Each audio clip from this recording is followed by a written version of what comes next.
Whoops, I forgot to turn on my audio because I'm a genius. I'm a big brain, huge genius. Alright, let's crack in, shall we? Alright. It has been a little bit. I gotta see my boy. He's gotta be here now. He's gotta be here this time, right? He's gotta. My boy's gotta be here.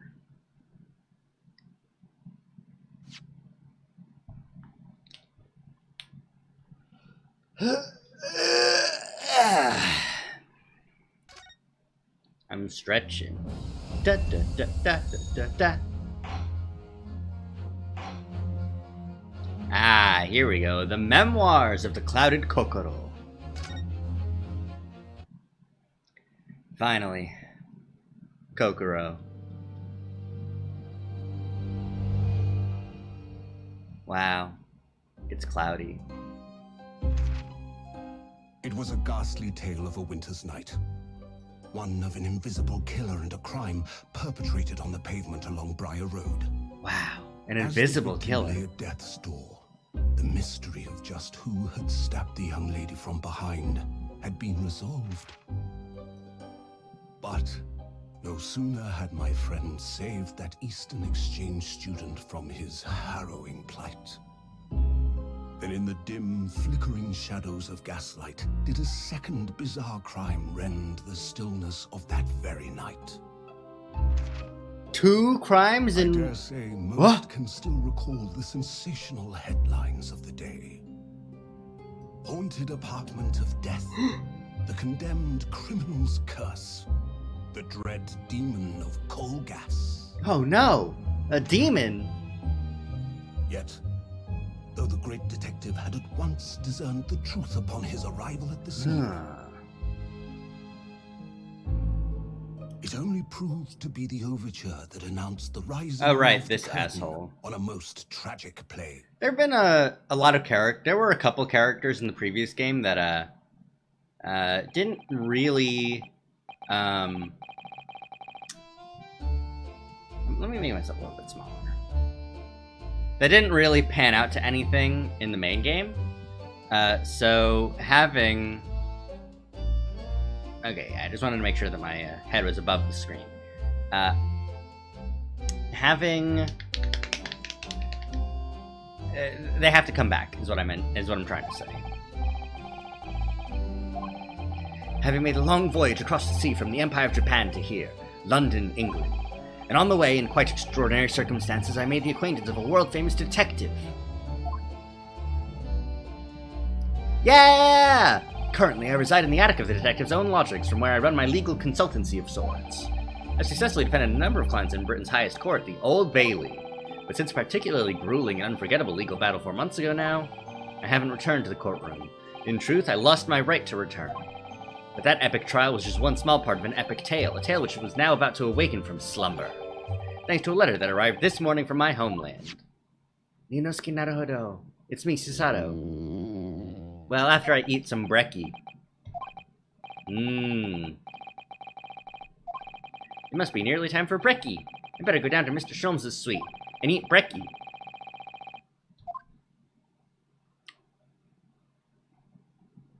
My boy, my boy, my boy, my boy, my boy, my boy, my boy, my boy, my boy, my boy, my boy, my boy, my boy, my boy, my boy, my boy, my boy.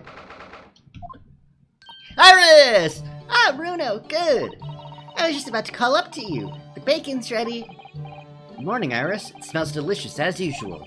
Before we eat, though, I have some news. I had a surprise this morning. Shh! Not another word, Mr. Naruhodo. This could be just the abstruse thing for my pre-breakfast stagnation-repelling mental stimulation, my dear fellow. Good morning to you too, Mr. Sholmes. Ah, yes. I see. So that's... My boy! My boy's back. He's back. He's back. He's back. He's back. He's back. He's back. Finally. Look at him.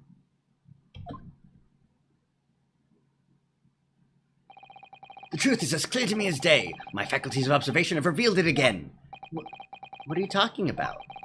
You, Mr. Naruhodo, you have, this very morning, met with a surprise! Well, is that not the case?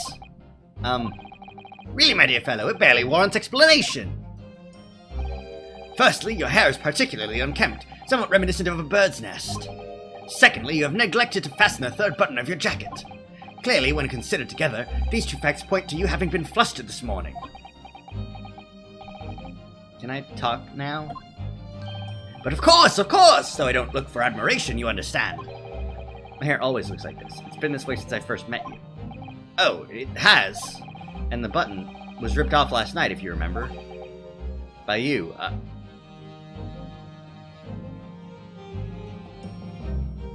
It's pretty sus. Hurley pulled your button off. Ah, yes, I recall the incident now. It was after supper, was it not? As the evening advanced, I picked up my violin and began to play the wailing notes of a haunting tune.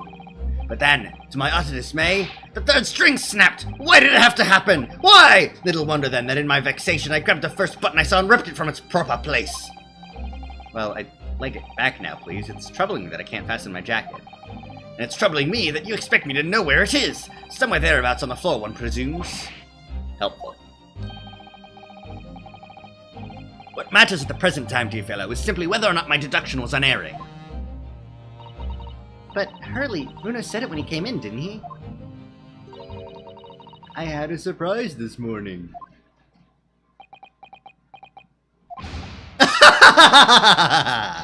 Well, that really is a surprise!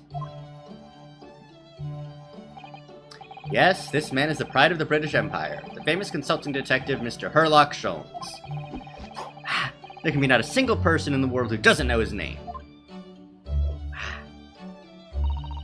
Alright then, enough of this silly conversation. Come eat this bacon before it gets cold. And I have a new herbal tea for you to try too, my latest special blend.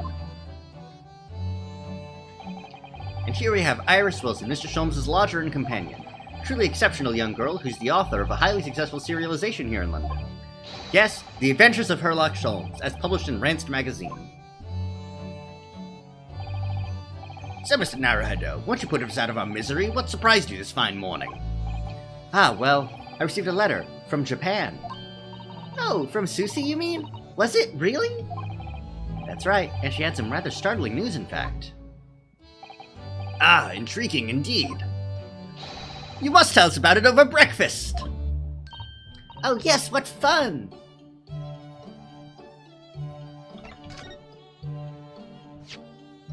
Oop, that's not what I wanted to do. I wanted to look left and right with B and M, that's right. Can I find my button? Is it on the floor? Ah yes, Mr. Sholmes' faithful musical companion. Wasn't this violin made by somebody? It's a Stradivarius. I actually just recently watched a video talking about Stradivariuses. And I'm afraid you have to save up for 100 years before you could afford one, Bruno. But didn't you buy it for a song, Mr. Sholmes? I found it at a pawnbrokery among the forfeited articles. It clearly said Stradivarius on the label. What? The ignorant broker had no idea of its true value, you see, so I paid a mere 55 shillings for it. Yes, I have something of a turn for shopping. Herlock Sholmes, bargain hunter! But is it really Stradivarius then? But of course, my dear fellow! It said so on the label! Something of a turn for selling. That machine really is imposing, isn't it? But I can never remember its name. Hurley calls it his great analytoscope. It can analyze anything at all. And that doesn't really help me. What does analyzing something even mean? Ah, an extremely astute question, Mr. Naruhodo. Sorry? Well, as Iris said, my machine here spits out analysis results of anything with which you care to present it. But how to interpret those results? That's the key, and I confess I have no idea. Clearly, I'm going to have to construct a great analytoscope to solve the problem. That might not help.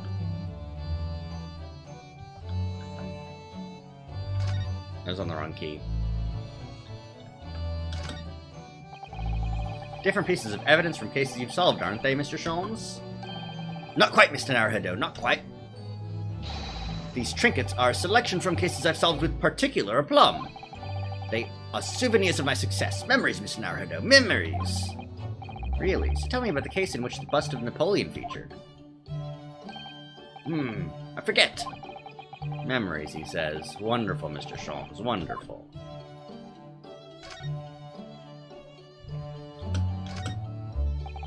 Ah, yes, this is where you note down ideas, isn't it, Iris? What's in the melting pot today? The blue carbuncle. Yes, it's from a case of theft that Hurley solved ages ago. The theft of a precious stone.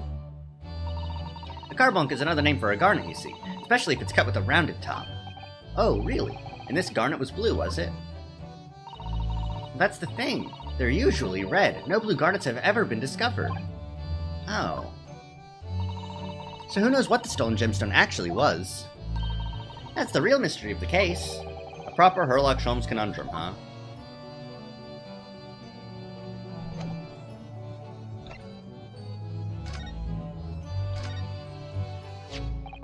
This is the letter that arrived from Japan this morning, by international post. Oh, how lovely! Look at Susie's beautiful writing. I wish I could read it.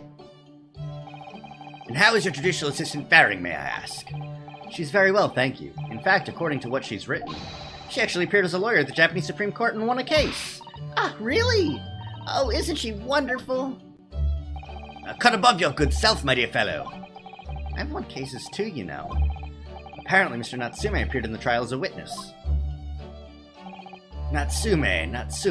No, I don't recall that name. Of course you do. We helped a man twice. You know, in those 2 cases that took place on Briar Road 6 months ago. Ah, the mustache twitchy man with the somewhat feline eyes and the mustache. He didn't have 2 mustaches, Hurley. Yes, who could forget those 2 cases? They made a very deep impression on me, and we definitely talked about them both in the course of our game. Definitely. Although I must confess, the details are a little hazy now. Very deep impression they made on you, clearly. So, what was this startling news penned by Miss Susato? Do you remember the case of the haunted lodgings, Mr. Sholmes? Sorry, I have to move the microphone a little bit further back because the camera is picking up the microphone and saying, it's a face. That's a guy there. That's not a guy. Ah, yes, it's very interesting, you know. I don't feel entirely uncertain that a case of that nature did not occur. He's totally forgotten then. Anyway, in her letter, Mrs. Sato asked that we read over her case notes again and investigate further. Though it took place half a year ago. For what purpose? Because of something that Mr. Natsume said to her, apparently. He suggested that the real reason why she was called back to Japan so suddenly might have something to do with that case of the haunted lodgings. Oh? On Mr. Natsume's return to Japan, Miss Susato's father questioned him about the case, she says. And something Mr. Natsume said appeared to trouble Professor Mikotoba, prompting him to send that telegram. Oh, that case, yes. It was very strange, wasn't it? Yes. And I had compiled the whole story into a nice, neat manuscript ready for publication, too. But then Hurley here was all funny about it, remember? He was very mean. That story must not be published, you said. Very mysteriously as well. Really? I said that? Are you sure? Do you perhaps know something about it as well, Mr. Sholmes? About why Mrs. Sato was suddenly told 4 months ago that she had to return to Japan? Mrs. Sato's repatriation. It's been 4 months now since we waved Susie off at Dover. It was such a shock, wasn't it? The way she just suddenly announced that she had to go back to Japan.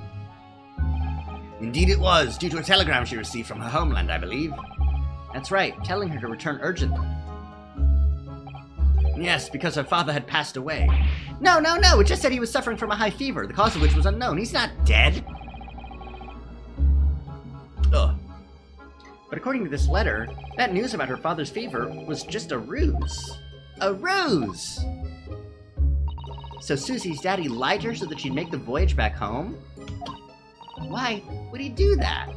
I have to admit, I have absolutely no idea. But she believes it's almost certainly related to the case of the haunted lodgings. Sus. Summoning her back to Japan so suddenly like that. I wonder what Mrs. Sato's father is hiding. Hurley, do you know what it's all about? Oh! Well, who can say? What? But you said... Please, I have engagements, my dear fellow. My calendar is quite surprisingly full today.